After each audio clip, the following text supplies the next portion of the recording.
Estamos en nuestro programa número 501 a través de la pantalla de Canal 3 Valle María y recibimos aquí en el estudio al doctor Gustavo Dalinger. ¿Cómo le va, doctor Dalinger? Gracias por visitarnos. ¿Qué tal? Buenas noches. Te saludo a vos y a toda la audiencia de Canal 3. Bueno, doctor Dalinger, la última vez que hablamos sobre la moratoria para las jubilaciones que por allí tenía una fecha de vencimiento que era a fin de este mes que dejamos atrás, el mes de julio, pero luego se extendió. Exacto, el 23 de julio se vencía la ley 26970 y por razones de política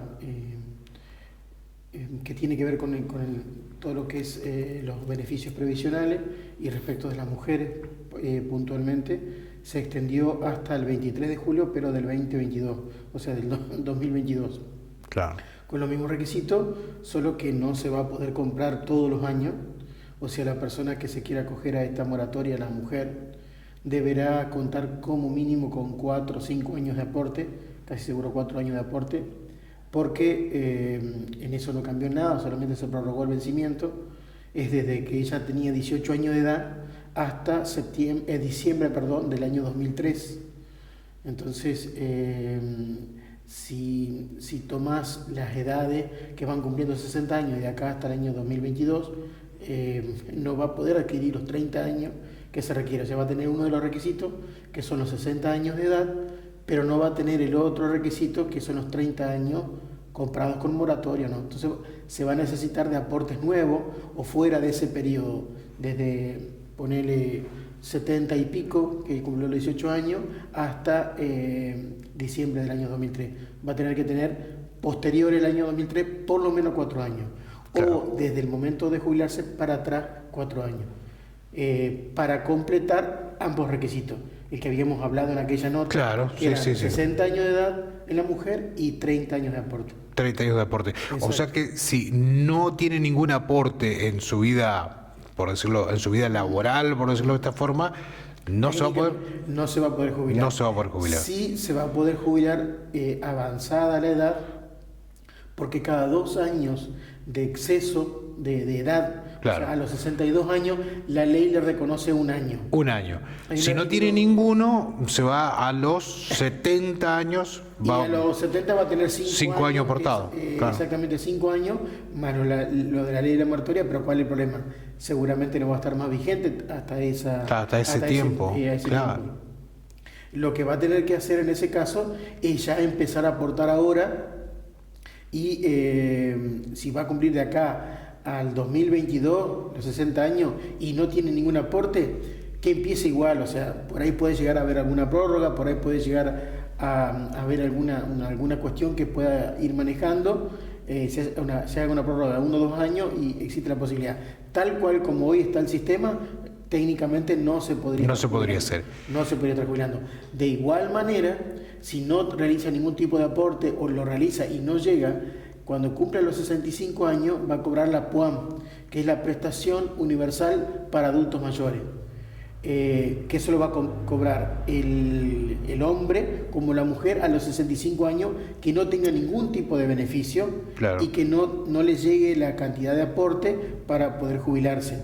Claro. Va a poder cobrar esa y va a poder seguir aportando, y si en algún momento se le pueden dar con los requisitos, entonces renuncia a esa PUAM y cobra la jubilación. Claro. Más o menos en el orden de los 7.000 pesos debe estar hoy, más o menos entre 7 y 8.000 pesos está la PUAM. Ese es más o menos. Lo único que modificó en realidad es llevar adelante es el artículo 22 de la ley, que es prorrogar ese vencimiento. Simplemente, claro, es el cambio que hizo. Claro. Es lo más puntual que realizó. Otra de las cosas también, que lo habíamos hablado fuera de cámara y te lo planteé el otro día telefónicamente también, hay bastantes planteos y recurrentes en el banco que le requieren un certificado de supervivencia, sí, a la jubilada y a los jubilados. ¿Qué es lo que tienen que hacer ellos? Ellos tienen una tarjeta de débito, que con esa tarjeta de débito cobran mensualmente. Ya sea ellos o algún familiar. O algún apoderado, algún familiar, digamos. Algún familiar, exactamente. Lo que tendrían que hacer ellos es, aunque sea ir una vez por mes a cualquier supermercado o cualquier comercio que acepte pago de débito y hace un pago de débito, así sea de 100 pesos solamente, Sí. 100 pesos, 200 pesos, 500 pesos. Sí, que tenga un movimiento. Exactamente, que tenga algún tipo de movimiento o cargar combustible, ya sea con un vehículo propio o de algún nieto que lo lleve a algún lugar, carga combustible con esa tarjeta, aunque sea por 100, 200, 300 pesos, lo que fuere, y bueno, carga y ese solo movimiento y la incorporación de todos los datos, la clave y demás al débito, al POSNER, Claro. va a ser prueba suficiente para esta supervivencia que le están pidiendo en el banco. Claro, porque si no tiene que ir todos los meses al banco a firmar, por decirlo de esta forma. Tiene que hacer todo un trámite extra. Entonces, para evitar todo ese engorro y demás, lo que pueden hacer ellos es materializar esa demostración de que ellos viven efectivamente con la utilización de la tarjeta de débito. Por ahí no lo utilizan mucho el hombre o la mujer de avanzada edad, salvo contadas excepciones, es medio reticente a usar la tarjeta de débito. Pero es algo muy saludable porque no necesitas efectivo, o sea, no todos los supermercados, no todos los comercios tienen, pero ahora con Mercado Pago y demás. Sí, la mayoría tiene, digamos. Tiene, Sí, la así mayoría que tiene. puede comprar en cualquier lugar. Así que tranquilamente con esa sola cuestión se puede solucionar. Ahorrar de ir al banco. Exactamente. Claro. Y también otra de las cosas que yo le enseño, por lo general a los clientes que van al estudio o algún hijo familiar, que le generen la clave de la seguridad social. La clave de la seguridad social es una clave en la cual puede hacer un montón de trámites online a través de un nieto, a través de un hijo. Entonces puede consultar cobro, puede bajar los recibos de sueldo, puede cambiar de banco, hacer distintos trámites corrientes, puede ver liquidaciones, o sea, hay un montón de trámites corrientes que puede realizar desde la web. Entonces no necesita ni ir a un abogado y tampoco necesita ir a ANSES, por ejemplo, Claro. y hacer cola interminable. Claro, claro. Porque ahora también la atención es bastante personalizada. Si no llegas antes de las 9 de la mañana, todos los trámites se desarrollan y se deben realizar con turno. Entonces por ahí es bastante complicado, sobre todo por la cantidad de gente que está yendo al ANSES y por la cantidad de actividades que se encuentra desarrollando o prestando servicio. Entonces hay una sobresaturación en tanto la de calle España 319 como la de Francisco Ramírez, la de Avenida Ramírez. Claro. Por eso siempre es saludable tener eso, porque consultas mínimo o el CODEM que se lo piden para una obra social o una certificación negativa para una mutual o lo que fuera. O sea, hay un montón de trámites sencillos que se pueden realizar y tienen unas ventanitas muy fáciles de acceso, que es recontra fácil porque se incorpora el número de quit, se genera una clave, tiene una validación previa, por ahí le puede pedir a alguien que le ayude o inclusive hasta eso lo puede hacer en el ANSES, si no quiere pagarle a algún profesional. Yo casi todos los trámites que le hago, a todo el mundo le hago. Claro. Entonces le doy después un papelito con su clave, con todo, y ellos se manejan y se registran todos los datos y demás. Y tienen tienen un contacto, un control más cercano. Y bueno, claro. Y ahora hay muchas personas grandes que están acostumbradas al manejo de computadoras y demás, y también pueden ir investigando, pueden ir viendo los distintos links que tiene la página. Claro, ¿esto se puede hacer en ANSES o lo puede hacer un familiar? Un familiar lo puede hacer. Tiene una validación mínima, le hacen un par de preguntas, tiene que incorporar su número de quit, aceptar unas condiciones, incorporar el número de trámite que figura en el documento. Después le van a hacer una serie de preguntas, 2 o 3 preguntas relacionadas personales. Claro. Por ejemplo, si tiene alguna relación con tal cual persona, si tiene cuál relación con un domicilio, que claro. Si está cobrando la mínima o está cobrando más de la mínima. O sea, son una serie de preguntas que te hacen, vos tenés que validar esas preguntas. Exactamente. Claro. Una vez que esté validado, si respondiste afirmativamente y no te equivocaste ninguna, te habilita la clave, confirmas clave y ya te manejas con eso, con el quit y con tu clave. O sea, entras en la página ANSES, en mi ANSES, y ahí haces todo el control de lo que yo te dije, lo más diario, lo más... O sea, que usted recomienda que la clave para poder hacer todos los trámites y también...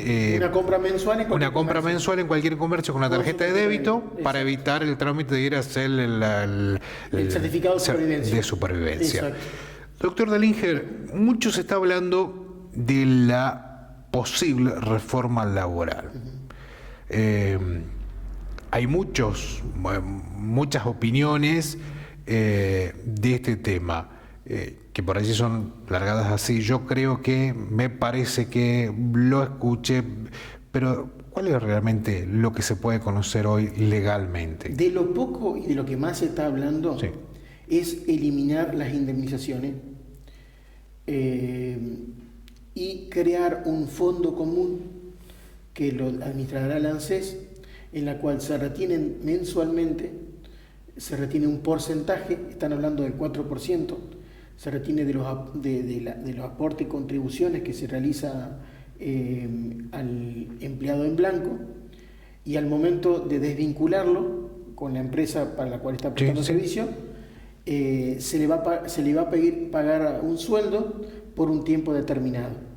¿Qué va a ser más o menos el tiempo establecido, o por lo menos la mecánica sería como el fondo de desempleo, de acuerdo a la cantidad de aporte que haya venido realizando o la antigüedad que tenga respecto del empleador que lo echa, en una palabra? Claro, ¿no? sí, lo despide. Lo desvincula, sí, lo prescinde de su servicio.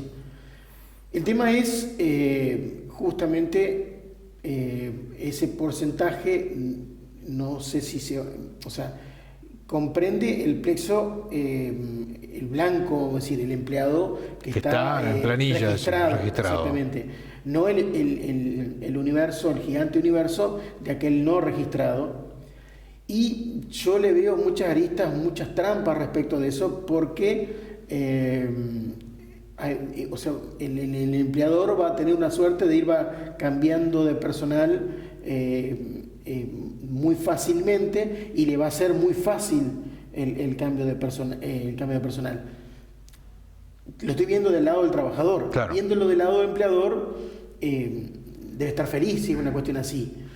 Yo creo que más que usted me quiere decir que usted es el empleador, yo soy el empleado y trabajo 20 años con usted. Desde los 20 años, creo yo, laboralmente, los mejores años de la vida de una persona, digamos de 20 a 40, laboralmente hablando, y en un momento usted me dice: no necesito más sus servicios. Y va a ser así. Y te van a yo le voy a decir, bueno, hoy le puedo decir, bueno, doctor Dalinger, me parece que vamos a tener que, usted me va a tener que indemnizar, según la ley que dice, usted me tiene que pagar un sueldo por año.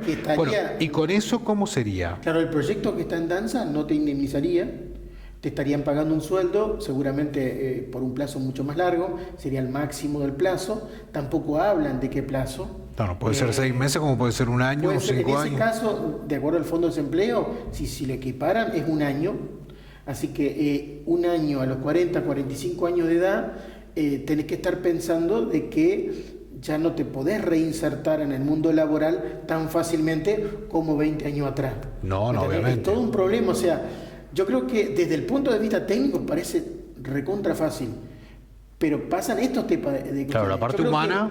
Claro, la parte humana y la parte de la persona que tiene más de 40 o 45 años, que reinsertarse en el mundo laboral le va a ser muy difícil. Entonces, esa situación de incertidumbre que va a vivir el trabajador va a ser continua, constante, y a medida que vaya creciendo en edad, mayor incertidumbre va a tener. O sea, es un tanto peligroso. Ninguno de los proyectos hablan respecto de esta situación, ¿no? También es válido decir que, una vez que, lo dije en la anterior nota, una vez que el Fondo Monetario Internacional nos prestó dinero, ellos son los que van a digitar en cierta medida los paquetes o lo que ellos requieren, las reformas laborales, previsionales. O sea, sí, se está hablando muy fuerte de elevar la edad, se está hablando muy fuerte de mayores aportes, se está hablando de un montón de situaciones. Lo que pasa es que en el medio hay un montón de situaciones, por ejemplo, la policía, por ejemplo, los docentes, los trabajos insalubres. O sea, hay un montón de actividades que se jubilan a mucho menor edad, pero porque tienen que ver respecto de la actividad determinada. Tampoco se habla sobre eso. ¿Qué va a pasar, por ejemplo? Hoy un maestro con presencia frente al aula, acreditado, se jubila pasado los 52 años. Entonces, ¿hasta qué año va a seguir trabajando? ¿O se va a contemplar o no se va a contemplar esa situación? Claro. Ninguna de estas cuestiones se plantea. Y en la campaña todos hablan de la grieta, de los porcentajes, de lo demás, pero estas cuestiones estructurales no las discute nadie. O sea, no están discutiendo ni esto, ni educación, ni el empleo, ni la inflación. O sea, están discutiendo quién se robó esto, quién hizo esto, quién hizo aquello, pero los problemas concretos del ciudadano común, ninguno no se está hablando. No se está tocando. No se está tocando. Salvo contados candidatos, que obviamente son los candidatos que menor chance tienen de poder llegar o aspirar a conducir el país, como son los de la izquierda o como es hasta Labaña, tira algunas alternativas y plantea cuestiones concretas, pero el resto, los dos partidos no sé si por lo menos el Partido Justicialista o la conformación esa y el macrismo, como es... No plantean algo serio. Porque el radicalismo parece que no estaría conteniéndolo, no o es la primera vez en la historia desde el año 83 para la actualidad que no tiene un candidato radical en ninguna de las listas presidenciables. Raro, claro, ni acompañando siquiera. Esa situación no la está planteando nadie. O sea, esas dos fuerzas mayoritarias o importantes no la está planteando. Que sería saludable. Yo no sé si no la están planteando porque no hay espacios para poder difundir, o sinceramente no hay ni siquiera algún planteo al respecto, o no conviene decir lo que se va a hacer. Claro. Con la reforma, con la reforma laboral se está haciendo mucho lobby en todo el mundo está cambiando, en todo el mundo funciona de otra forma. Pasa que también nos reconocen otra cosa. O sea, hoy, por ejemplo, vos tenés un empleado, de cada 100 pesos que vos pagás, tenés 70 entre impuestos y cuestiones que tenés que contribuir con el Estado. Sí. O sea, vos tenés un porcentaje capaz que de ese 70%, o sea, vos tenés de cada 1.000 pesos, tenés 700 que se van al Estado. Claro. Ya sea por obra social, ya sea por jubilación, ya sea por impuestos, por leyes especiales, etcétera, etcétera. O sea, hoy es muy caro tener un empleado registrado y en blanco. Por eso muchos, lamentablemente, recurren a monotributos y demás cuestiones que no te garantizan los derechos laborales, ¿no? Claro, es como lo pasa con las aplicaciones hoy, con Uber, con Globo y los... esa estabilidad. Claro. Entonces, ¿qué es lo que está pasando?